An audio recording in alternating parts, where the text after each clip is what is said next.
बेवा औरत ਇਹਦੀ ਇਹ ਮੇਰੀ ਬੇਟੀ ਹੈ ਤੇ ਇਹਦੇ ਗੁਰਦੇ ਫੇਲ ਹੋ ਗਏ ਤੇ ਇਹਦੇ ਗੁਰਦੇ ਵਾਸ਼ ਕਰਾਂਦੀਆਂ ਹਫਤੇ ਵਿੱਚ 2 ਦਫਾ ਆਉਂਦੇ ਤੇ ਇੱਕ ਮੇਰਾ ਬੇਟਾ ਉਹ ਟੈਲਾਂ ਦੀ ਮਜ਼ਦੂਰੀ ਕਰਦਾ ਹੈ ਤੇ ਅਸੀਂ ਪਿੱਛੋਂ ਸਰਗੋਦੇ ਦੇ ਇੱਥੇ ਆਇਆ ਮਜ਼ਦੂਰੀ ਵਾਸਤੇ। ਅੱਗੋਂ ਮੇਰੀ ਬੱਚੀ ਦਾ ਮਸਲਾ ਬਣ ਗਿਆ ਤੇ ਉਹ ਬੰਦਾ ਹੁਣ ਇਤਨੀ ਪਰੇਸ਼ਾਨੀ ਕਿ ਉਹ ਸਾਡੇ ਕੋਲ ਇਤਨਾ ਨਹੀਂ ਪੈਸਾ ਹੁੰਦਾ ਜਿਹੜਾ ਮੈਂ ਬੱਚੀ ਲੈ ਕੇ ਦਾ ਤੇ ਚਲੀ ਜਾਵਾਂ ਚੈੱਕ ਕਰਾ ਲਵਾਂ ਜਾਂ ਇੱਦਾਂ ਇਲਾਜ। ਤੇ ਮੇਰੀ ਬੱਚੀ ਦੇ ਬਾਜ਼ੂ ਜਿਹੜਾ ਜਿੱਥੇ ਟੂਲਾ ਜਿਹਾ ਬਣਿਆ ਹੋਇਆ ਉਹ ਸਾਰਾ ਸੁੱਜ ਗਿਆ ਹੈ ਤੇ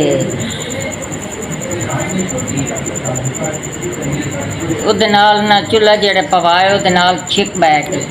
ਹੁਣ ਉੱਠ ਸਕਦੀ ਤੇ ਨਾ ਬੈਠ ਸਕਦੀ ਹੈ ਤੇ ਉਹ ਬਸ ਹੁਣ ਜਾਂਦੀ ਉਸ ਤੋਂ ਉੱਠਣ ਨਹੀਂ ਆਉਂਦਾ। ਮੈਂ ਚੁੱਕਦੀ ਹਾਂ ਤੇ ਮੈਂ ਵੀ ਨਾਲੇ ਡਿੱਗ ਪਾਉਂਦੀ ਹਾਂ ਤੇ ਉਸ ਨਾਲੋਂ ਮੈਂ ਜ਼ਿਆਦਾ ਕਮਜ਼ੋਰ ਹਾਂ ਤੇ ਮੈਨੂੰ ਕੁਰਸੀ ਨਾਲ ਮਿਲੀ ਹੈ ਤੇ 3000 ਰੁਪਈਆ ਨਾਲ ਮਿਲਿਆ ਹੈ ਤੇ ਸਾਡੇ ਵਾਸਤੇ ਬੜੀ ਆਸਾਨੀ ਹੋ ਗਈ ਹੈ ਇਹਦੇ ਤੇ ਜਿਹੜੇ ਤੁਸੀਂ ਦੇ ਦਿੱਤੇ ਆ ਮਿਹਰਬਾਨੀ ਸ਼ੁਕਰੀਆ ਜਿਹੜੇ ਤੁਸੀਂ ਦਿੱਤੇ ਆ ਤੇ ਕੁਰਸੀ ਮੇਰੇ ਕੰਮ ਆਈ ਹੈ। ਮੈਨੂੰ ਸਕੂਨ ਆ ਗਿਆ ਤੇ ਮੇਰੀ ਬੱਚੀ ਨੂੰ ਵੀ ਬੜਾ ਸਕੂਨ ਆ ਗਿਆ ਸੀ ਉੱਠਣ ਮਨੀ ਹੁਣ ਪਰੇਸ਼ਾਨੀ ਮੇਰੀ ਵੀ ਖਤਮ ਹੋ ਗਈ ਸੀ।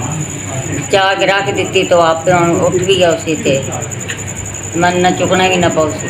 बड़ी मेहरबानी बड़ी इंसान तुसी साथे कीती है ते थोड़े वास्ते मैं दुआ कर रही हाँ। बहुत शुक्रिया जेड़े तुसी सन ते इंशाअल्लाह तुसी तरे रहना साडी दुआ नाल एस बी एस